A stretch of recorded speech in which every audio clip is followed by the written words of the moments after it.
nosotros hemos visto situaciones en las que ha habido personas que tenían una influencia de alguien externo y que ese tipo de influencia le hacía tener una conducta que no era a lo mejor la más adecuada, ¿verdad? Porque cuando tú tienes una influencia que te produce un bien, entonces, pues claro, cualquier persona puede estar cerca de ti. Pero hay veces que en la vida vemos que hay personas que tienen malas influencias y eso generalmente lo solemos ver con los niños, los adolescentes, los jóvenes, pero también en personas mayores. Entonces, cuando vemos una situación así, tratamos de advertir a la persona acerca de esa situación para que se pueda prevenir, pueda tomar decisiones o que incluso sepa en qué situación está la cosa. Pues un poco esa es la historia de lo que muchas personas viven en su vida. Reciben malas influencias y entonces se comportan de una manera no adecuada. Para que esa actitud pueda cambiar, hay que arrancar de raíz aquello que produce un mal. Y a veces nos cuesta separarnos de personas o incluso de situaciones o de hábitos, de costumbres que nos gusta hacer, que nos gusta llevar a cabo, que nos gusta desempeñarla, que nos gusta estar con esa gente porque nos gusta recibir de esa influencia, pero en realidad no nos damos cuenta de que nos daña. Cuando una cosa así sucede, lo mejor es extirpar, es arrancar. Lo mejor es desprenderse de esa influencia para no seguir cayendo en unas consecuencias que nos puede traer esa mala gestión de lo que recibimos de esa persona. Y eso cada día de nuestras vidas. También sucede lo mismo con personas que en alguna parte de su cuerpo tienen una parte, a veces es una mano, a veces un dedo, a veces un pie, a veces una pierna. Hay partes de nuestro cuerpo y también por dentro, ¿no? Cuando una persona tiene una apendicitis, se le quita el apéndice, se le extrae porque ahí se ha creado un mal, se extirpa, se saca. Nos encanta estar con nuestro apéndice, está con nosotros desde el día que nacimos, pero si produce un mal, lo mejor es quitarlo, ¿verdad? De la misma manera sucede en nuestra vida espiritual. Cuando nosotros tenemos situaciones en nuestras vidas en las que tenemos que quitar cosas que por mucho que nos parezca que son placenteras, que son buenas, por mucho que nos parezca que son divertidas o por mucho que pensemos que nos hacen bien, nos están perjudicando. Y para ello tenemos que conocer la voluntad de Dios. Y Dios se agrada con aquellos que le obedecen y además se agrada con aquellos que están dispuestos a cambiar aquello que consideran importante de influencia o que consideran que es divertido, cuando están dispuestos a dejarlo a un lado porque conocen las consecuencias y deciden seguir al Señor, el cual nos da lo mejor. Así que vamos a trabajar hoy, o vamos a tratar hoy de explicar esto, de qué debo extirpar en mi vida y además también qué debo hacer una vez que lo extirpe. ¿A dónde me va a llevar eso? ¿Qué va a producir eso en mi vida? Y para ello vamos a leer el pasaje de hoy que está en el Evangelio de Marcos, capítulo 9. Vamos a leer desde el versículo 38 hasta el versículo 50, ¿vale? Y dice así la palabra del Señor. Juan le dijo: Maestro, vimos a alguien que echaba fuera demonios en tu nombre, y se lo prohibimos porque no nos seguía. Pero Jesús dijo: No se lo prohíban, porque nadie que haga milagros en mi nombre podrá después hablar mal de mí. Porque el que no es contra nosotros, por nosotros es. Cualquiera que les dé un vaso de agua en mi nombre, porque son de Cristo, de cierto les digo que jamás perderá su recompensa. Y a cualquiera que haga tropezar a uno de estos pequeños que creen en mí, mejor le fuera que se le atara una gran piedra de molino al cuello y fuera echado al mar. Si tu mano te hace tropezar, córtala. Mejor te es entrar manco a la vida que teniendo dos manos ir al infierno, al fuego inextinguible. 45 dice: Si tu pie te hace tropezar, córtalo. Mejor te es entrar cojo a la vida que teniendo dos pies ser echado al infierno. Y el 47: Y si tu ojo te hace tropezar, sácalo. Mejor te es entrar con un solo ojo al reino de Dios que teniendo dos ojos ser echado en el infierno, donde su gusano no muere y el fuego nunca se apaga. Porque todo será salado con fuego. Buena es la sal, pero si la sal se vuelve insípida, ¿con qué será salada? Tengan sal en ustedes y vivan en paz los unos con los otros. Hagamos una pequeña oración. Señor, háblanos a nuestros corazones. Señor, muéstrate y dinos qué quieres de nosotros. ¿Dónde quieres que te obedezcamos? ¿Dónde quieres, Señor, que actuemos? ¿Dónde quieres, Señor, que te agrademos? Estamos dispuestos a obedecer. Por eso, Señor, danos oídos dispuestos a oír y corazones dispuestos a retener tu enseñanza. En el nombre de Jesús te lo pedimos. Amén. Ya hemos visto que en los tiempos de Jesús todo el mundo creía en los demonios. Ya lo hemos visto y además Jesús se enfrentó a algunos de ellos que habían poseído a personas, como el endemoniado Gadareno. Entonces, se creía que tanto la enfermedad mental como la física eran causadas por la influencia del maligno, ¿vale? De esos demonios que tomaban el control sobre las personas. Ellos creían que a su vez también se podía expulsar demonios, pero para poder expulsarlos tenías que tener una cierta autoridad y tener algún arma secreta, algo que te permitiera expulsar a aquel demonio. Y una de esas cosas que ellos podían tener era el nombre de una autoridad espiritual y superior a aquel demonio, para que ese demonio fuera expulsado. Se suponía que ese nombre que usabas tenía que tener más poder. Y a esto se refería Juan cuando le preguntó a Jesús acerca de esos que expulsaban demonios y que ellos trataron de impedírselo y cómo intentaron oponerse a eso. Pero Jesús les dijo que no se preocuparan por esas cosas. Jesús les dijo que ninguno que estuviera o hiciera cosas a su favor podría llegar a ser su enemigo. Juan está hablando con Jesús, están los discípulos con Jesús. Recordad que viene un hilo ahí de que los discípulos empezaron a pelear unos con otros a ver quién era el principal, quién era el primero, quién era más importante entre ellos. Y Jesús les dio una buena lección acerca de esto. Entonces Jesús les estableció en un principio en cuanto a la relación de esa gente con él y con sus discípulos, que decían que expulsaban demonios, y Jesús les dijo a Juan y a los demás, no se lo impidáis, pero estableció un principio que hasta hoy dura, y es el principio de que el que no está contra nosotros, el que no está en contra de nosotros, está a favor de nosotros. Y de esto aprendemos varias cosas que como cristianos tenemos que entender, saber, aplicar, vivir, compartir, y cada cual tiene el derecho de tener sus propias ideas, sus propios pensamientos, incluso llegar a sus propias conclusiones en su estilo de vida y también en sus creencias. Esto es un derecho que debemos respetar y que debemos tener cuidado de no querer imponer al otro aquello que nosotros hacemos. Por mucho tiempo yo me he dado cuenta de esto. Me he dado cuenta de que puedo intentar influir en alguien porque veo que tiene una actitud negativa e intentas convencerme. Pero una de las cosas que la iglesia tiene que saber, que como hijos de Dios tenemos que saber, es que nosotros no vamos a hacer cambiar absolutamente a nadie. Ni por nuestra palabra, ni por nuestras bonitas palabras. La gente va a cambiar por la acción del Espíritu Santo en su vida, por la acción de Dios en su vida. Me encanta cuando Pablo se dirige, no recuerdo exactamente a qué iglesia, pero creo que a la iglesia en Corinto, cuando les dice, no fui a vosotros con excelencia de palabras, sino con poder. Se refería a la autoridad de Dios. Y un poco sucede esto con nosotros. Muchas veces condenamos aquello que no entendemos y cuando vemos que alguien hace algo diferente no nos gusta. Dios puede darse a conocer de manera diferente al ser humano y puede obrar en cada persona de manera diferente. Es terrible y cada vez más corriente ver a algunos que hacen monopolio de la fe, monopolio de la salvación por medio de la doctrina o por medio de la manera de pensar. Si no estás alineado en la manera en la que ellos piensan, entonces tú no eres de ellos, o incluso tú no eres ni siquiera salvo. La verdad es que esto cada vez me entristece más porque hay como posiciones, ¿verdad?, de la gente que tratan de hacer valer esos pensamientos y tratan de ridiculizar a los otros. Y además hoy en día, en la era de las redes sociales, la verdad es que me sorprende cómo la gente que incluso tiene menos conocimiento que muchos, hacen argumentos acerca de estas cosas sin ni siquiera sopesar lo que están haciendo. Yo creo que una de las cosas que tenemos que aprender es amar al prójimo tal y como es. Aunque esté haciendo lo que no nos gusta, aunque esté haciendo lo que a Dios no le gusta. Así que no es que haya varios caminos para llegar a Dios. Evidentemente el único camino para llegar a Dios es Jesucristo, pero Él se revela a cada persona de manera diferente.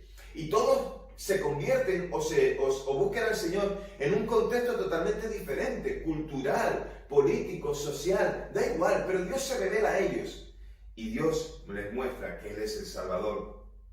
Hay una cosa que me preocupa en este sentido. Hemos hecho más importante nuestra concepción de Dios que a Dios mismo. Hemos hecho mucho más importante lo que nosotros deducimos que dice la Biblia y lo hemos ordenado sistemáticamente como principios o conceptos, pero le hemos dado más importancia a nuestros pensamientos de eso que al mismo Dios y a lo que Él realmente quiere decir. Sí que tenemos que tener en cuenta la palabra, pero también tenemos que tener en cuenta que no podemos imponer nada absolutamente a nadie. Cuando somos intolerantes, la intolerancia que mostramos es señal tanto de arrogancia como de ignorancia, porque es señal de que se cree que no hay más verdad que la que uno tiene. ¿Cuántos dicen hoy que están en posesión de la verdad? Es que lo que yo digo es lo correcto y lo de los demás es lo equivocado. Oye, ¿y si el que está equivocado eres tú? Si el que está equivocado soy yo, ¿qué pasará? Todas las personas tienen derecho a expresarse, todas absolutamente.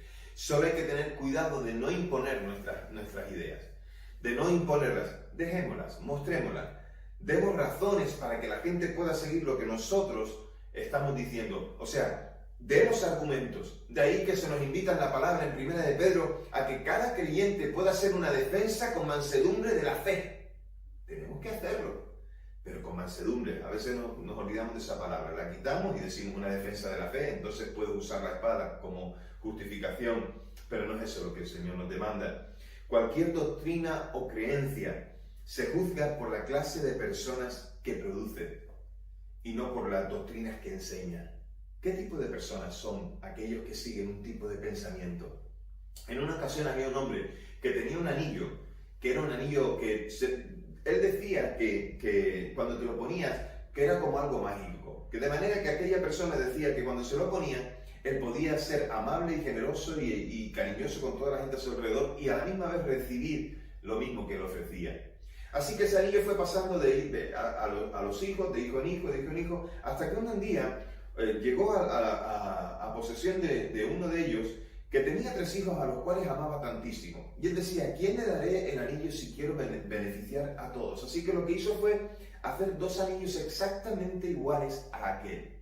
Los encargó a un orfebre que se los hizo, se los trajo, y cuando ya estaba a punto de morir, llamó a cada uno de sus hijos, habló con cada uno de ellos, los bendijo, y les dio el anillo y le dijo, no le digas a ninguno de tus hermanos que te he dado el anillo. Así que le dio a los 3 hermanos, le dio a cada uno un anillo, pero ninguno de ellos sabía cuál era el anillo mágico. Entonces, el día que el padre murió y descubrieron todos y todos sacaron el anillo diciendo yo lo tengo, se produjo una disputa entre ellos para saber cuál era el anillo mágico y llamaron a un juez sabio de la ciudad para que lo juzgara y pudiera poner orden en todo aquello. El juez les dijo que ahora no se sabía cuál era el verdadero anillo, que era mágico, pero una cosa sí sabía, que los 3, cuando se ponían el anillo, tenían que ofrecer toda esa generosidad, amabilidad y cariño que ofrecían a la gente, para que la gente se los devolviera de la misma manera. El secreto no estaba en el anillo, el secreto estaba en el corazón, en la actitud que uno toma. Cuando nosotros decimos que seguimos unas doctrinas, unas creencias, cuando nosotros decimos que seguimos a la palabra, cuando nosotros decimos que seguimos a Dios, tenemos que tener una conducta que muestre que realmente eso es así. Porque muchos cristianos, o que se llaman cristianos, no viven como cristianos. Ayer leí una frase de Moody que me llamó muchísimo la atención y que me la aprendí. La frase decía que de cada 100 personas aproximadamente, solo uno leerá la Biblia. Los otros 99 no leerán la Biblia, pero leerán la vida de aquella persona. ¡Qué interesante! Lo que nosotros somos, lo que nosotros decimos ser, tiene que ser eso que vemos en la palabra, y no el concepto de conceptos que además desprecian a otras personas. Puede que no nos guste lo que alguien cree, pero eso no debe llevarnos a despreciarle u odiarle. Puede que no nos guste lo que alguien dice o hace, pero tenemos que ser tolerantes, con el fin de ganarle a él y que Dios pueda conquistar su corazón. Ese es el objetivo. Por lo tanto, en este pasaje la enseñanza es sencilla en estos versículos del 38 al 42 para nosotros. Y es que cualquier amabilidad que se tenga, cualquier ayuda que se le otorgue también a otros, y especialmente a aquellos que son de Cristo, no quedará sin su recompensa. Si la persona pertenece a Cristo, toda la ayuda que reciba es por tener la identidad de su Señor. ¿Eres un hijo de Dios? ¿Alguien que no es un hijo de Dios te bendice? ¿O alguien que es otro hijo de Dios te bendice? ¡Qué bueno! Eso tendrá una recompensa. Y el Señor dice que tendrá una recompensa. Y la ayuda es muy sencilla. Estamos hablando de un vaso de agua. No espere grandes cosas. Un vaso de agua fresca a uno que me sirve. Refrescarte con un vaso de agua. ¿Cuántas veces no hemos sentido sed? ¿Cuántas veces no hemos hecho una actividad física o una actividad deportiva o un trabajo que nos produjo, o estar bajo un sol ardiente en un lugar de costa o en la montaña, y querer beber ese vaso de agua que nos refresca todo el cuerpo y que sientes tú que echa todo el calor hacia afuera?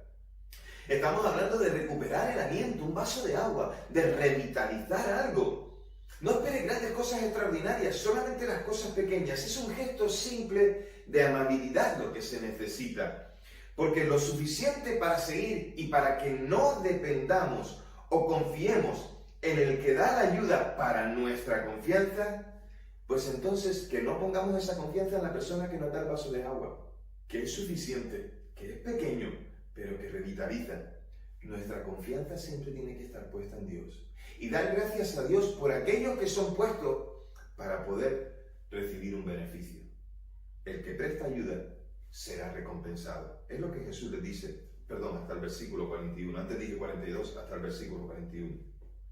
Del 42 al 48 tenemos otra enseñanza. Jesús les va enseñando a sus discípulos y todo está conectado.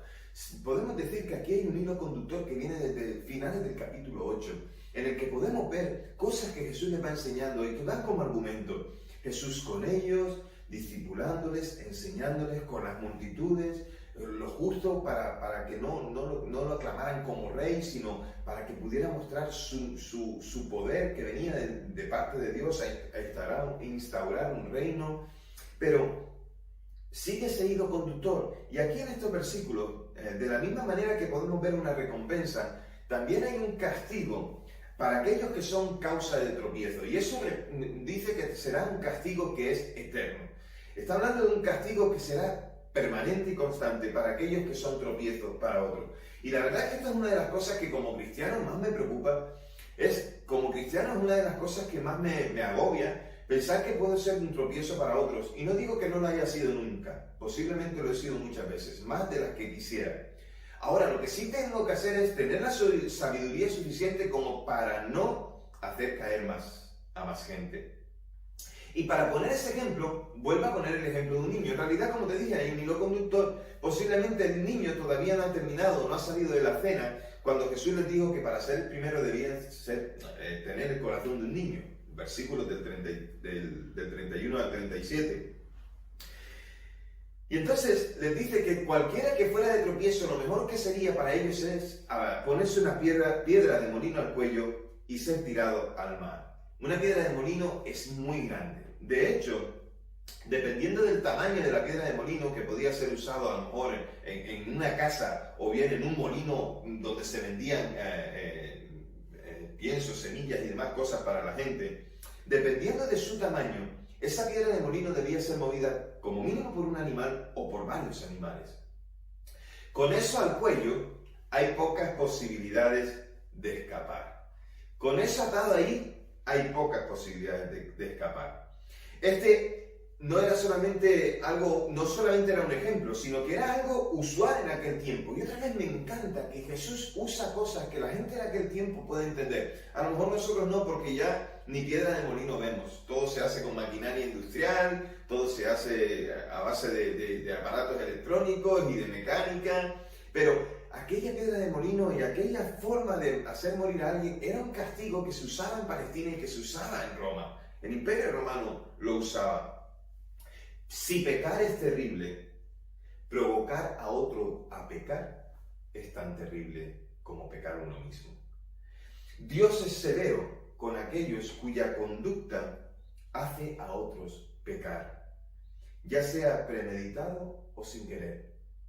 Por lo tanto, una de las cosas que hoy te invito a que hagas, escuchando esta predicación, si has sido de tropiezo para alguien, voluntaria o involuntariamente, pídele perdón al Señor ahí donde estás.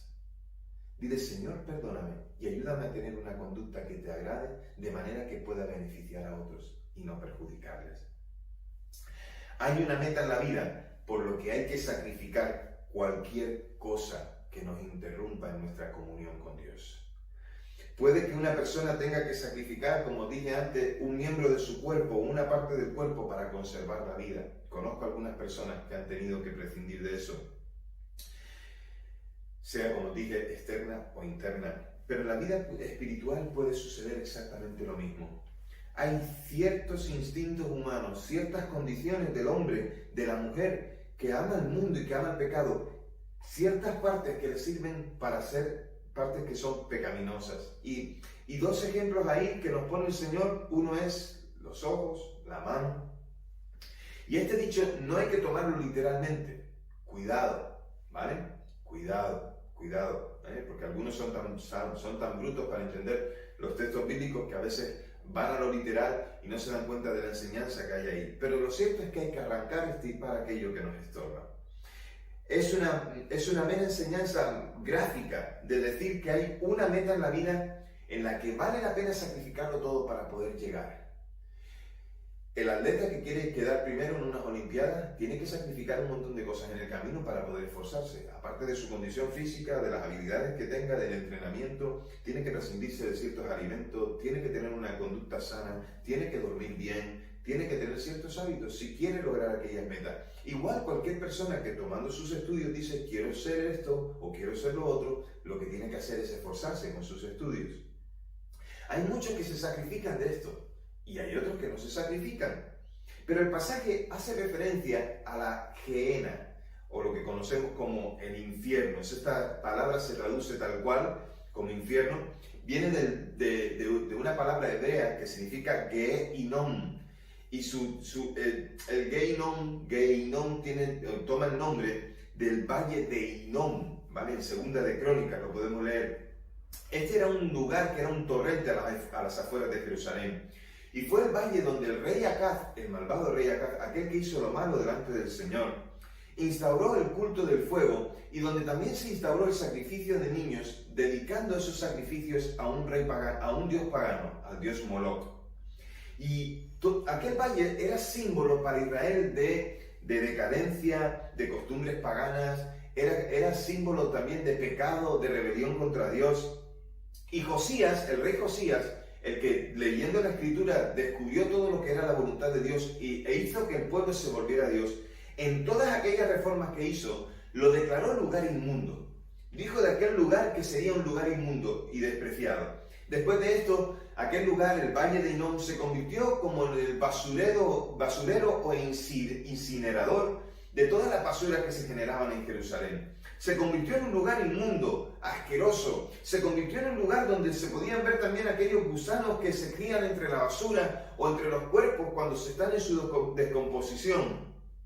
Y siempre se veía, cuando mirabas aquel valle, siempre se veía ardiendo porque estaban quemando las basuras. Y era un lugar que no te invitaba a ir allí de vacaciones, ¿vale? Yo no iría a un lugar así de vacaciones. No creo que nadie vaya con su autocaravana o con su tienda de campaña o con su mesita de campo y playa y su set de vasos y de platos. No creo que nadie vaya a instalarse en un basurero para tener un día de camping, un día de comida, un día de vacaciones. Era un lugar que era detestado. Este lugar era un lugar detestado. Ahora, ¿por qué ese lugar? Pues la frase esta concreta que usa Jesús aquí y que menciona Marcos es acerca de ese gusano que nunca muere y del fuego que nunca se apaga. Viene de una descripción del destino de los enemigos de Dios de Israel que se da en Isaías capítulo 66 versículo 24. La gehenna se había convertido en una figura de infierno donde los malos serían torturados y destruidos. ¿Y por qué valía la pena sacrificar entonces todo? Pues está claro. En estos versículos que hemos leído, el 43, el 45 y el 47, nos dice 2 veces se nos llama a la vida y una vez se nos llama al reino de Dios. Y esa debería ser la meta de todo ser humano y esa es la razón más que suficiente para dejar todo aquello que nos separa de Dios, para arrancar de nosotros cualquier actitud que por mucho que queramos abrazar porque nos guste, la podamos decir, vete a un lado porque esto no me conviene en mi relación con Dios. Aquí lo que nos dice el texto en la parte literaria y en lo más característico del hebreo es lo que tiene que ver con el paralelismo, comparar una cosa con la otra para poder entenderlo. Esto donde mejor se ve es en los Salmos, que es donde se colocan dos frases que tienen casi el mismo significado y que la una explica a la otra para poder comprender. El reino de Dios en la tierra es lo más parecido a lo que será en la realidad en su reino eterno. Y ese reino de Dios es hacer la voluntad de Dios. Hacer la voluntad de Dios es mostrar que pertenecemos al Señor y a su reino. Vale la pena hacer cualquier sacrificio y cualquier disciplina y cualquier negación o autonegación para poder hacer la voluntad de Dios. Porque solo haciendo la voluntad de Dios se posee la vida eterna y una paz definitiva y que satisface plenamente.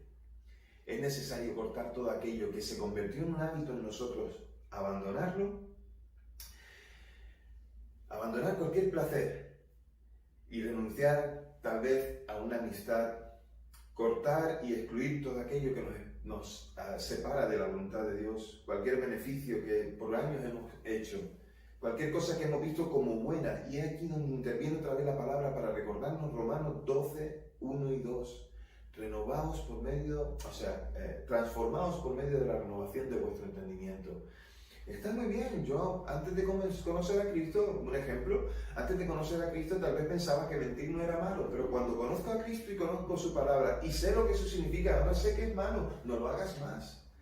Yo sé que hay muchas personas que aman mucho tipo de cosas en esta vida.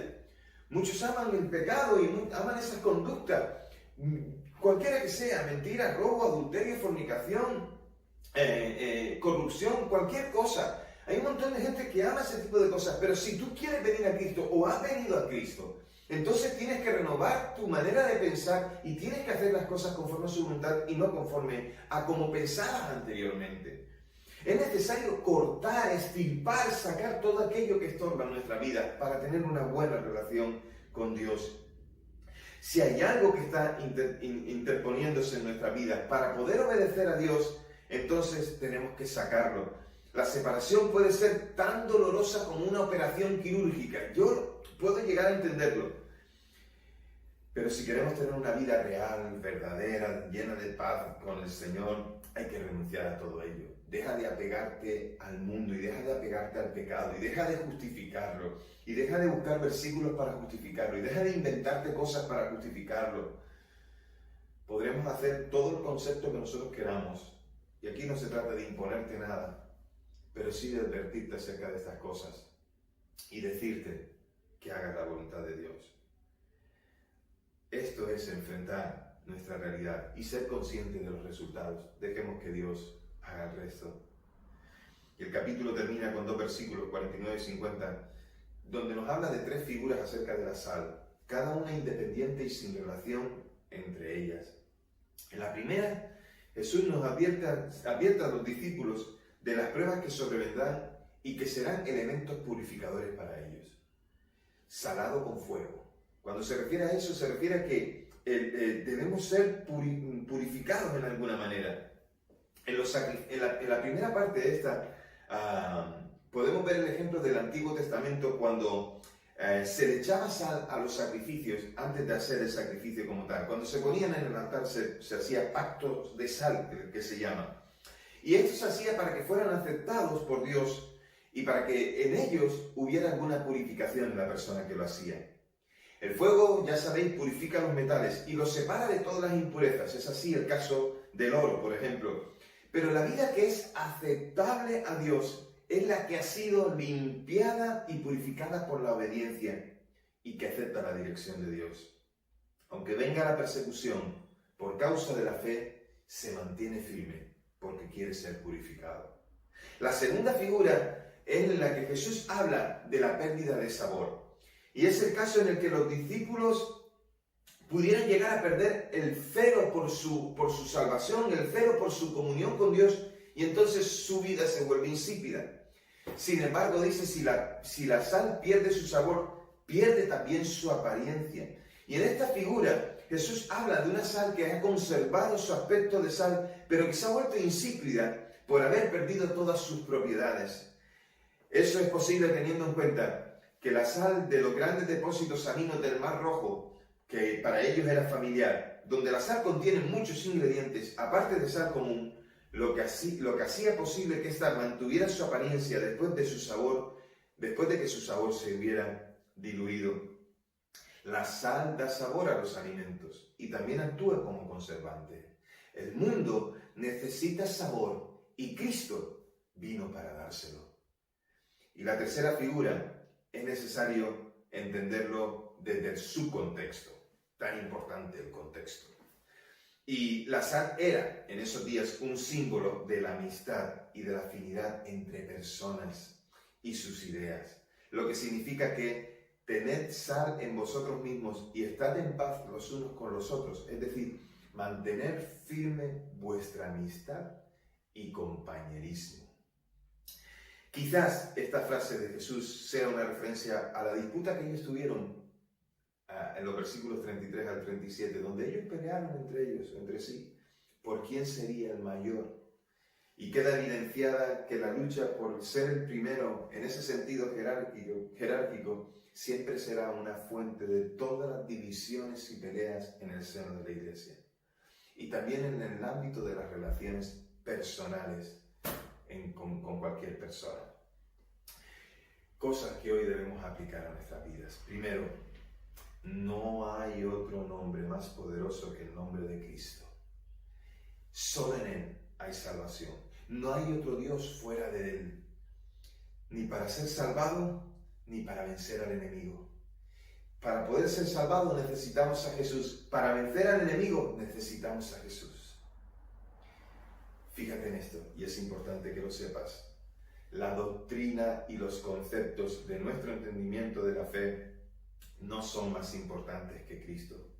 Cuidado de elevar a ley los pensamientos de los hombres, de manera que esto nos separe o nos lleve a excluir, siendo también a su vez excluidos, porque de la misma manera que excluimos también podemos serlo. Me doy cuenta, leyendo los textos del Nuevo Testamento y especialmente los Evangelios, que los fariseos hicieron esto mismo. Ellos decían tener conceptos y tener conocimiento de Dios, pero le dieron más importancia a los conceptos que a Dios mismo. Por eso no reconocieron a Jesús el Mesías cuando Él vino. Solo unos pocos lo pudieron reconocer. ¿Y saben qué es lo peor de todo esto?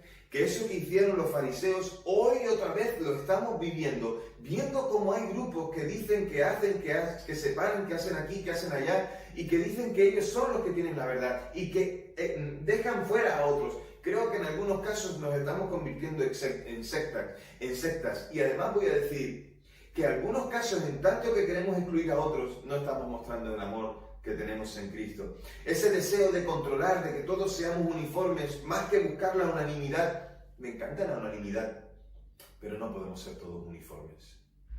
No podemos ser todos exactamente iguales. Pero me encanta la unanimidad porque a Dios le encanta la unanimidad. No seamos tropiezo. No seamos tropiezo con nuestras doctrinas y con nuestras cosas y nuestra sabiduría, que es sabiduría de hombres. No seamos tropiezo. ¿Qué clase de persona eres? Te pregunto en esta mañana, conforme a tu relación con Dios. ¿Qué fruto estás dando? ¿Dices y eres lo que dices que eres? ¿Van juntos? Recordemos que la ayuda humana es importante. Si alguien te socorre es importante, pero debes saber y debes recordar que la ayuda de Dios es imprescindible. La ayuda humana es necesaria, pero la ayuda de Dios es imprescindible. Puedes tener la ayuda de alguien que te tiende la mano dándote un vaso de agua, sea lo que sea, ponle nombre conforme a como te hayan ayudado, pero no te olvides que Dios te dio la vida en Cristo Jesús. No confiemos más en la mano del hombre que en la mano de Dios, porque ambas en su nivel tendrán su recompensa. Arranquemos de nosotros todo aquello que nos impide disfrutar de Dios. El dolor por la pérdida de algo al final traerá el gozo por la ganancia de algo mejor. Perdemos algo para ganar algo mejor. Nos desprendemos de algo para poder tomar algo mejor. Ese es el sentido, ese es el secreto. El encuentro con Dios es ganancia. Así que si decides perder todo el mundo, si decides perder de vista el pecado para poder tener al Señor, vas a ganar mucho. El cambio empieza por entregar lo que somos a la espera de recibir algo nuevo y diferente. De nada sirve entregar algo que simplemente te lo devuelven con la misma ropa y todo y a lo mejor solamente limpio y con algo que es exterior. Deja que el Señor haga su obra en tu interior para que tu exterior manifieste aquello que Él quiere hacer en ti. Como hijos de Dios, seremos purificados por Él para poder dar sabor en un mundo insípido. La razón por la que el Señor nos cambia y nos transforma es para poder darle a aquellos que no le conocen, poder darles sentido a su vida. Sé un testigo fiel de Cristo. Debemos procurar la unidad en la iglesia para lograr las metas que Dios tiene para nosotros. Debemos renunciar a las rivalidades, debemos renunciar a las disputas, a los privilegios, al desprecio al otro. ¿Y saben por qué? Porque Dios nos dio ejemplo de unidad, Dios Padre, Dios Hijo, Dios Espíritu Santo, la triunidad, juntos, unidos, y nos pide a la iglesia que estemos unidos. Y es más, Jesús en Juan capítulo 17 oró por eso, para que fuéramos uno, como Él y el Padre son uno. Hay mucho por hacer y hay mucho que decidir. Y la iglesia debe estar unida. Si no tuviéramos tantas peleas por tantas tonterías, si no discutiéramos por tantas cosas que no nos van a dar la eternidad. Perdemos tanto el tiempo en discusiones tontas que no nos damos cuenta de que muchos a nuestro alrededor se están perdiendo porque nosotros no les estamos dando sabor. Y hoy tengo una invitación para ti. La invitación es: acepta el nuevo sabor y destino que Cristo le quiere dar a tu vida. Arranca el pecado de ti y recibe una nueva vida en Cristo.